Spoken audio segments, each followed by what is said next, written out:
इस सेशन में हम जानकारी लेंगे बॉक्स मॉडल के बारे में। बॉक्स मॉडल एक बहुत ही इंपॉर्टेंट कॉन्सेप्ट है सीएसएस में, अर्थात कास्केडिंग स्टाइल शीट्स में।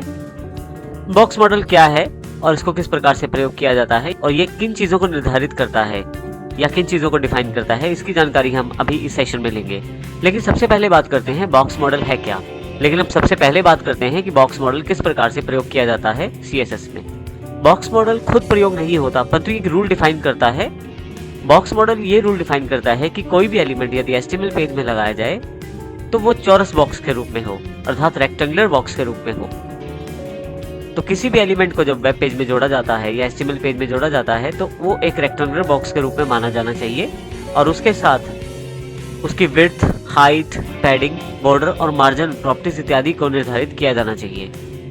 तो आइए बॉक्स मॉडल को प्रॉपर्ली समझते हैं हम यहाँ पे। बॉक्स मॉडल है क्या? बॉक्स मॉडल एक ऐसा नियम है जिसके अंतर्गत जब भी हम वेब पेज में कोई एलिमेंट लगाएं तो वो एक बॉक्स के रूप में आना चाहिए, यह निर्धारित करता है और यह कार्य सीएसएस द्वारा किया जाता है। आप यदि यहाँ पे देखें तो बॉक्स मॉडल में इन चीजों को शामिल किया जाता है। एक्चुअल साइज एलिमेंट का, साथ साथ हम राइट हैंड साइड पे दिए गए इस एग्जांपल को समझते हैं। यदि आप इस हल्के हरे रंग के बॉक्स को समझें तो ये एक्चुअल एलिमेंट है जिसकी विड्थ 250 पिक्सल, 250 पिक्सल और हाइट 122 पिक्सल है। इसी तरह से पैडिंग्स हम कर चुके हैं। बॉर्डर एरिया के अंदर की तरफ जो कंटेंट के और बॉर्डर के बीच का फासला है उसे पैडिंग कहते हैं। तो पैडिंग शामिल होनी चाहिए, जैसे यहाँ 10 पिक्सल शामिल है। ये 10 पिक्सल सभी और की पैडिंग है, टॉप, राइट, बॉटम और लेफ्ट। उसके पश्चात बॉर्डर लाइन, ये आपके पास यहाँ बिल्कुल जहाँ पे ब्लू कलर का बॉक्स खत्म होता है वहाँ ये बॉर्डर कलर की लाइन है। मार्जिन्स भी शामिल होने चाहिए। 5 पिक्सल का मार्जिन यहाँ लिया गया है और ये जो हल्का केसरी कलर है, सैफरन कलर है, उसमें मार्जिन को दर्शाया गया है। जब भी हम किसी एलिमेंट की बॉक्स मॉडल की कैलकुलेशन करते हैं तो उसमें हमें उस एलिमेंट की एक्चुअल विड्थ और उसकी एक्चुअल हाइट को निकालना है। यहाँ पे अभी हम बात करते हैं इस एलिमेंट की विड्थ के बारे में। यदि आप किसी एलिमेंट की एग्जैक्ट विड्थ चाहते हैं तो हम यहाँ इस फार्मूला को अपनाएंगे। एलिमेंट की विड्थ है 250 पिक्सल जो कि बेसिक एलिमेंट है। इसके साथ इसकी पैडिंग भी जोड़ी जाएगी, जो लेफ्ट और राइट दोनों तरफ की पैडिंग। लेफ्ट 10 पिक्सल है और राइट 10 पिक्सल है तो 20 पिक्सल पैडिंग को जोड़ा जाएगा। बॉर्डर भी जोड़ा जाएगा जिसमें 2 पिक्सल लेफ्ट साइड पे बॉर्डर है और 2 ही पिक्सल राइट साइड पे बॉर्डर है, अर्थात 4 पिक्सल का बॉर्डर है यहाँ पे। और मार्जिन को भी जोड़ा जाएगा जो दोनों तरफ शामिल है। लेफ्ट साइड 5 पिक्सल और राइट हैंड साइड 5 पिक्सल, अर्थात 10 पिक्सल। तो इस प्रकार से यदि मैं इसको जोड़ता हूं तो मेरे पास 284 पिक्सल की टोटल विड्थ अवेलेबल होती है, अर्थात 284 पिक्सल विड्थ अवेलेबल होती है। ये हमारे एलिमेंट की एक्चुअल विड्थ है जो बॉक्स मॉडल के द्वारा निर्धारित की गई है। तो इसका अर्थ ये हुआ कि बॉक्स मॉडल हमारे लिए किसी एलिमेंट की एक्चुअल विड्थ और हाइट को डिफाइन करता है। यहाँ पे अभी हमने विड्थ की कैलकुलेशन की है, बिल्कुल इसी तरह से आप हाइट की कैलकुलेशन भी कर सकते हैं। यहाँ ध्यान ये रखना होता है कि दोनों तरफ की आपको पैडिंग्स, दोनों तरफ के मार्जिन्स और दोनों तरफ के बॉर्डर को जोड़ना होता है बेसिक विड्थ के अंतर्गत। आइए अब इसको अगले एग्जांपल के द्वारा समझते हैं। यहाँ पे यदि हम देखें तो हमने उसी विड्थ को कुछ वर्टिकल बॉक्स के द्वारा समझाने की कोशिश की है। 250 पिक्सल इसमें विड्थ है। पैडिंग लेफ्ट और राइट दोनों को जोड़ा गया है 20 पिक्सल।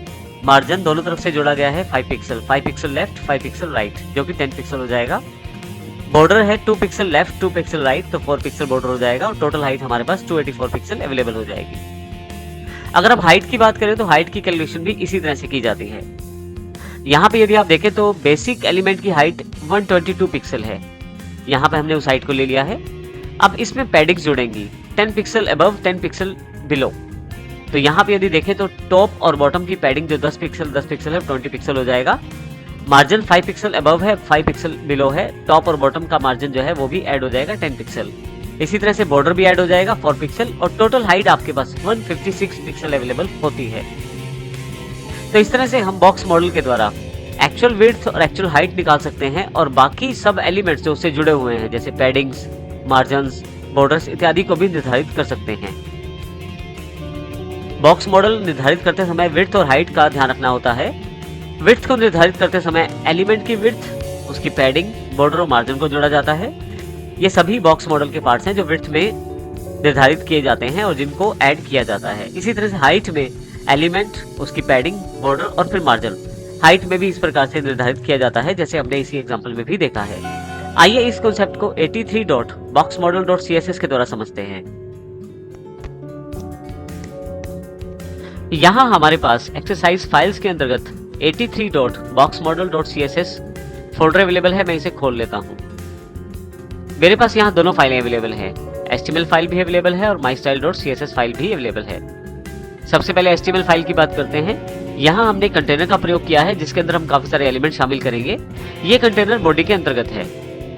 सबसे पहले हमने एक इमेज को प्रयोग किया है redbox.png, और यहाँ पे यदि देखें तो हमारे पास CSS में div है, p है, जिसके अंतर्गत हमने p का जो मार्जिन और पैडिंग्स है उसको 0 डिफाइन कर दिया है ताकि हम चाहते हैं रीसेट हो जाए बेसिक कोड्स। इसी तरह से div की मार्जिन और पैडिंग्स भी यहाँ 0 हो जाएंगी। इसी तरह से हमने कंटेनर का प्रयोग किया है। कंटेनर का बैकग्राउंड येलो रखा है, उसका विड्थ और हाइट स्पेसिफाई किया है जो कि 600 पिक्सल और 400 पिक्सल है। बॉर्डर डिफाइन किया है 2 पिक्सल, सॉलिड और रेड। इसी तरह से हमने नीचे की तरफ इमेज के लिए प्रॉपर्टीज डिफाइन की है। बैकग्राउंड ग्रीन है, विड्थ 250 पिक्सल है, हाइट 122 पिक्सल है, पैडिंग 10 पिक्सल, मार्जिन 5 पिक्सल और बॉर्डर डिफाइन किया गया है 2 पिक्सल, सॉलिड और ब्लू। तो आइए सबसे पहले इस प्रोग्राम को हम एग्जीक्यूट या रन करके देखते हैं। सबसे पहले मैं इसको डबल क्लिक कर देता हूँ। हमारे पास ब्राउजर में ये प्रोग्राम ओपन हो जाएगा।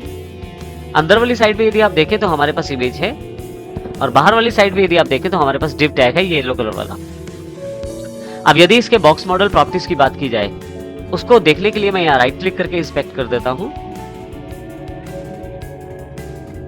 यहां से मैं सिलेक्शन टूल ले लेता हूं और इस बॉक्स को क्लिक कर देता हूं।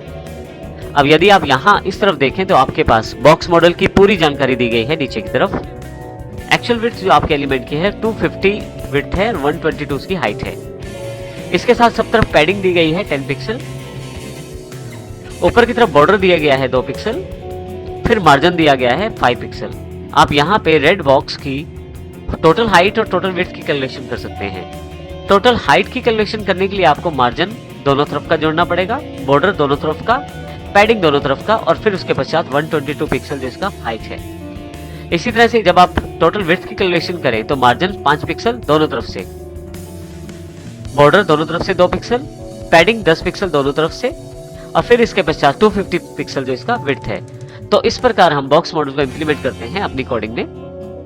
ध्यान ये रखना होता है जब भी आप किसी यहाँ पे ध्यान ये रखना होता है जब भी आप यहाँ प्रॉपर्टीज को डिफाइन करें तो वो प्रॉपर्टीज किस प्रकार प्रयोग की गई हैं, क्या वो दोनों तरफ प्रयोग की गई है या अलग अलग प्रकार से आपने दोनों तरफ प्रॉपर्टी डिफाइन की है। इन सब चीजों को ध्यान रखते हुए आप इन सबको ऐड करके बॉक्स मॉडल प्रॉपर्टीज के द्वारा एक्चुअल विड्थ और एक्चुअल हाइट निकाल सकते हैं।